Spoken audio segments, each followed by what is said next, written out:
हम भगवत गीता अध्याय 3 पढ़ रहे थे। आज हम 3 श्लोक एक साथ लेंगे, श्लोक नंबर 16, 17 और 18। पढ़ तो रहे हैं हम कर्मयोग, पर यहाँ पर साइंस रिलेटेड इतनी बातें बताई है कि हमें लगेगा कि क्या सही में हम हमारी जो लाइफ है वो प्रॉपर तरह से जी रहे हैं।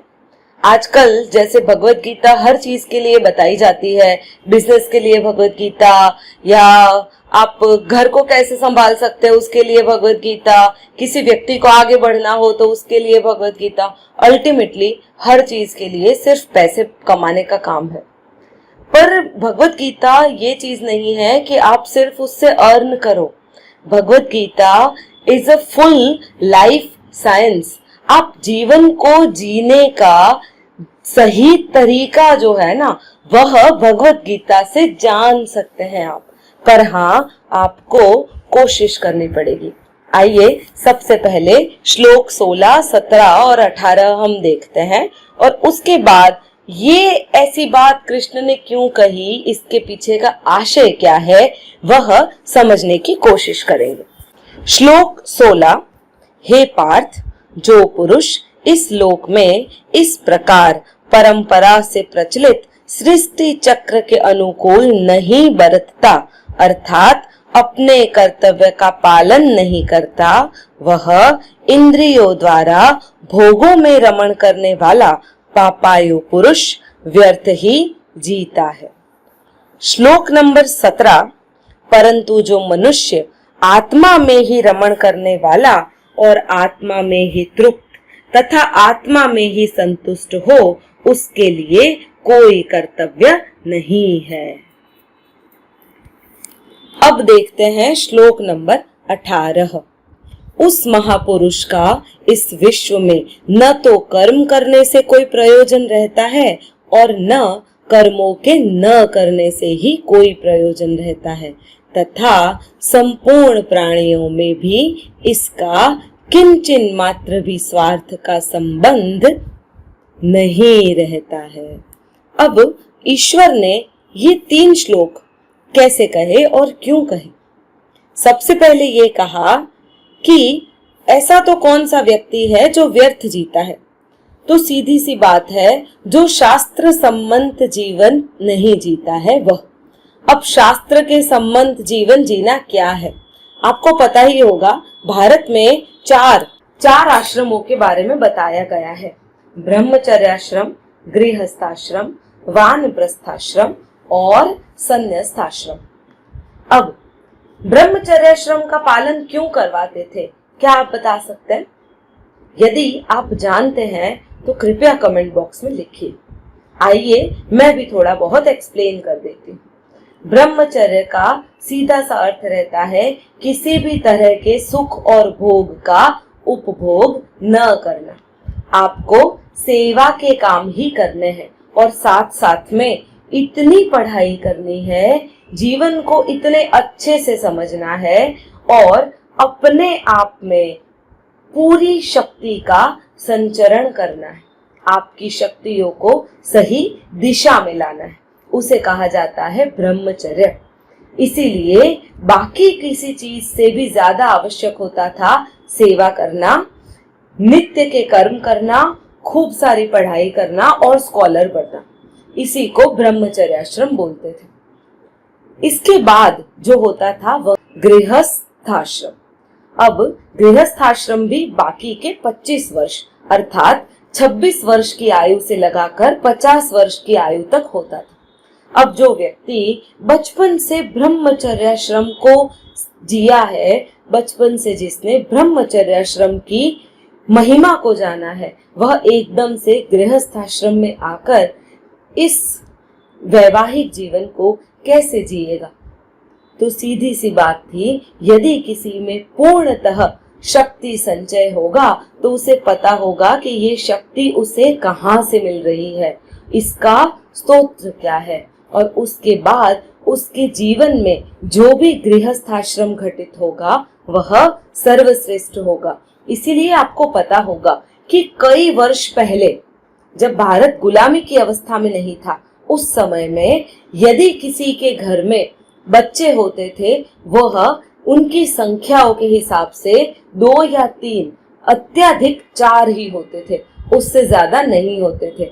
अर्थात जब जिसे संतति उत्पन्न करनी होती थी तभी वह एक दूसरे के करीब आते थे, बाकी जीवन में वह ब्रह्मचारी ही रहते थे, क्योंकि उन्हें पता था ब्रह्मचर्य का बहुत ज्यादा इंपॉर्टेंस है लाइफ में, जिससे आप में शक्ति संचित होती है और आप कई सारे दूसरे काम भी कर सकते हैं। उसके बाद में आता है वानप्रस्थाश्रम। वानप्रस्थाश्रम में पति और पत्नी प्रवेश करते थे। ठीक उसी समय उनके बच्चे गुरुकुल में से पढ़कर घर पर आया करते थे। अब वानप्रस्थाश्रम में सिस्टम ऐसा होता था कि वे घर में तो रहते थे, पर अपने बच्चों के गृहस्थाश्रम के पालन में उनकी मदद करते थे और उन्हें समझ और शिक्षा प्रदान करते थे जो उन्होंने पिछले 25 वर्षों में ग्रहण की है। अब जैसे ही बच्चों का वानप्रस्थाश्रम शुरू होने वाला होता था, माता पिता अपने संन्यासाश्रम को चल देते थे। वे जंगल में जाके गुरुकुल में ऐसे बच्चों को पढ़ाते थे जिन्होंने अपना ब्रह्मचर्याश्रम शुरू किया है। अर्थात जो जीवन की संध्या है, जो बूढ़े लोग हैं, वह जीवन में छोटे छोटे बच्चों को ब्रह्मचर्याश्रम का पालन सिखाते थे और उनसे काम करवाते थे। आजकल का समय उल्टा हो गया है। आजकल जो पिता को नहीं मिला वह हम बच्चे को दे देते हैं। अर्थात बच्चे को जिस समय सबसे ज्यादा काम करना होता है उस समय में हम बच्चों को दे देते हैं आराम, और ये कहते हैं कि हमें नहीं मिला पर बच्चे अवश्य आराम करेंगे। यह चीज मानसिक तौर पर भी बुरी है। जिनको शुरू से आराम करने की आदत होगी वह आगे जाके कड़ी मेहनत कभी नहीं कर पाएगा, और जिनको शुरू से ही कड़ी मेहनत करने की शिक्षा मिली होगी, आदत होगी, वे लोग आगे जाकर भी कड़ी मेहनत बड़ी आसानी से सूझबूझ के साथ कर सकते हैं और उनके शारीरिक और मानसिक भी कोई बीमारियां नहीं होती थी। इसीलिए कृष्ण ने ये कहा कि जो व्यक्ति शास्त्र सम्मत जीवन नहीं जीता है वह पाप ही करता है, उसका जीना नहीं जीना मायने ही नहीं रखता है। तो ये था 16वें श्लोक का अर्थ।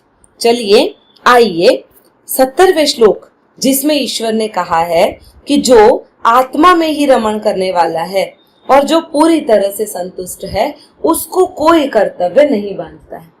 सीधी सी बात है, जो वानप्रस्थाश्रम में पहुंचने के बाद अपने सारे मोह से दूर हो जाता है, जिसे पता है कि शारीरिक श्रम की वैल्यू क्या है, जिसे पता है ब्रह्मचर्याश्रम में कितना आनंद आता है, वह कभी भी वासना में लिप्त नहीं होता है। और जो व्यक्ति वासना में लिप्त नहीं होता है वह हमेशा संतुष्ट रहता है, और जो व्यक्ति संतोषी है उसे कभी कोई कर्म बंधन बांध सकता नहीं है।